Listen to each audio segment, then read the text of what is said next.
고통스럽지만 남들에게는 쉽게 말할 수 없고 악화되었을 때 병원을 찾게 되는 질환, 무엇일까요? 바로 치질인데요. 건강보험심사평가원에 의하면 85만 명이 치질을 앓고 있고요. 최근 6년간은 연평균 2.6%의 증가율을 보이고 있다고 합니다. 이렇듯 많은 사람들이 앓고 있는 질환, 하지만 말할 수 없는 고민, 오늘은 그 치질에 대해서 보다 더 자세하게 알아보겠습니다.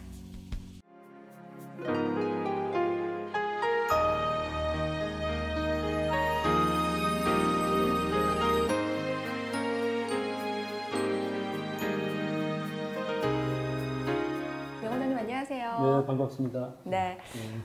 평소에 나도 치질인가 하고 고민하시는 분들 정말 많으신데요. 많은 분들이 앓고 있는 질환, 이 치질의 원인은 어디에 있을까요?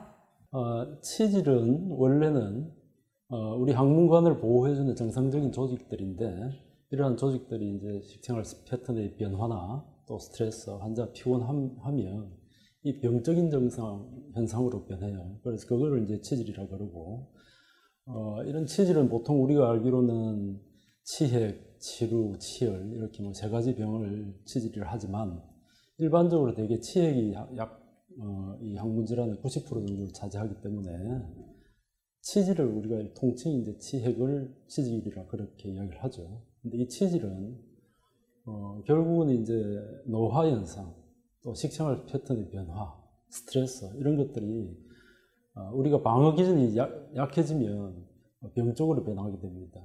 대개 이제 설사나 변비, 내가 급격하게 피로해서 몸이 좀 힘들게 되면 이게 튀어나온다든지, 뭐 아프다든지, 통증을 느끼고 종괴, 혹이 생기고, 또 그런 분비물이 생기고 하는 그렇게 변하게 되죠. 흔히 항문이 가려운 것을 항문 소양증이라고 하는데요. 정확하게 항문 소양증은 어떤 질환인가요? 이게 이제 항문 소양증은 원래는 병이 아니고 증상을 이야기합니다. 그래서 항문이 가려운 거를 항문 소양증이라 그러는데, 과거에는 우리 의사들이 항문 소양증 원인을 잘 몰라서 항문의 구조나 생리, 그다음에 병태성 이런 게 대한 의사들의 지식이 좀 발전되면서 이 원인을 조금씩 파악하기 시작했어요. 그래서 치질이나 여자들 같은 경우에는 이제 분만 후에 발생되는 항문관이나 직장의 변화들 이런 것들이 실질적으로 밖으로 보이지 않는 병들이 많아요. 그런 것들이 이제 직장에 있는 변이나 분비물, 그 다음에 점액 같은 게 자기도 모르게 조금씩 흘러나가서 항문에 습진양 피부 변화를 일으키게 됩니다.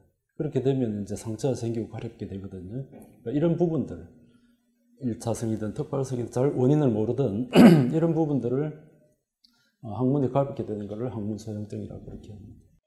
아무래도 가장 궁금하고 중요한 부분이 치료 방법 같습니다. 치료 방법에 대한 설명을 좀 부탁드릴게요. 실제적으로 이제 수술을 거부한다든지, 또 아주 심하지 않은 경우에는 이제 보존 치료를 하게 되는데, 크게 두 가지로 나눌 수 있습니다. 식생활 패턴, 배변 습관의 변화와, 그다음에 하나는 이제 청결을 유지하는 것들.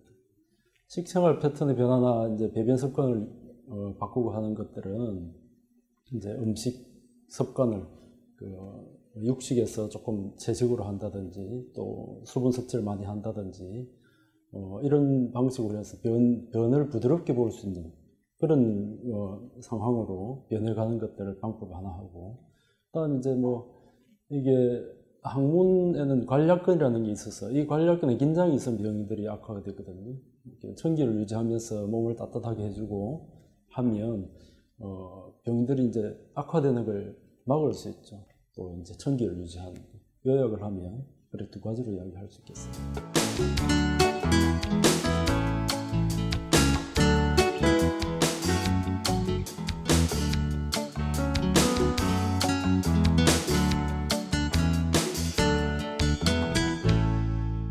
네, 그렇다면 치료 방법에는 어떤 것들이 있어요? 그런 이제 수술은 사실은 환자의 이제 상태에 따라서 어떻게 이제 수술을 하고, 수술도 이제 적극적인 수술 방법이 있고, 조금 간단하게 쉽게 당일 이렇게 하는 수술 방법들이 있는데, 어려운 것들을 이렇게 쉽게 할 수 있는 수술 방법들은 사실 없다고 보면 됩니다. 그러나 정말 이제 생활이 바쁘고 자기 수술에 대한 공포, 통증에 대한 두려움 이런 것들이 있다 그러면 그런 것들을 이제 조금 덜하게 이제 최소 침습 수술이라는 방법이 있어요.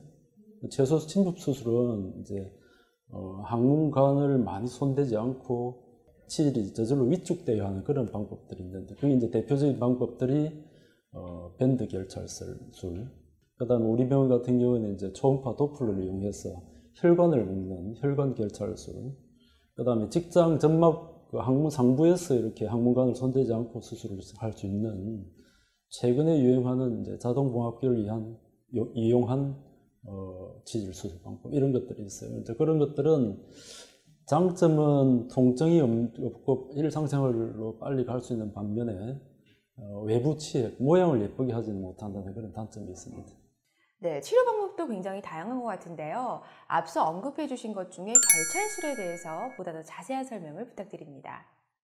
1980년대 초반쯤 돼서 일본의 모리나가라는 의사가 있어요. 이 사람이 이제 환자들이 되게 치질 수술하면 겁내고 힘들어하니까 당일로 해서 환자를 좀 보낼 수 있는 방법이 없을까 해서 찾아낸 게 동맥결찰술이라는 방법입니다. 그래서 그걸 이제 처음에는 손으로 하다가 또 이제 초음파 도플러를 이용해서 이제 하는 방법을 구사를 하고 뭐 이런 수술 방법을 하는데, 결국은 이게 건치적인 목적보다는 정상을 완화시켜주는 그런 어떤 방법이기 때문에 우리나라 사람들처럼 이렇게 인내심이 좀 부족하고 좀 빨리빨리 뭐를 해결하고 가야 되는 사람들은 잘 맞지 않는 수술이긴 하지만, 바쁜 직장인들은 한 번쯤 시도해볼 만한 그런 수술 방법이 틀림없고, 장점은 이렇게 통증이 없고 빨리 일상생활로 회복할 수 있는 반면에 단점이 외치액 부분이 해결되지 않는 부분들이 있어요. 그래서 이제 그런 부분에 대해서 조금 너그럽고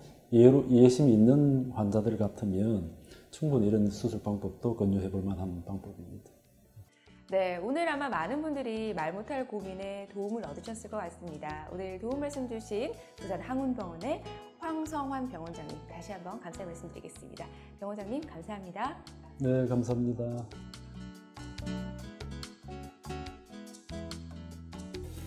얼굴이나 몸매 등 드러나는 부위는 질환이나 질병에 걸리지 않기 위해서 많은 노력을 하는데요.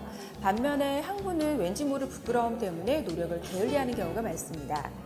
이제는 숨기지 말고 당당하게 적극적인 치료 방법과 생활 습관의 변화로 삶의 질을 높여보시기 바랍니다. TV국제 메디큐 저희가 준비한 소식은 여기까지입니다. 본 방송은 국제신문 홈페이지를 통해서 만나보실 수 있습니다. 시청해주신 여러분 고맙습니다.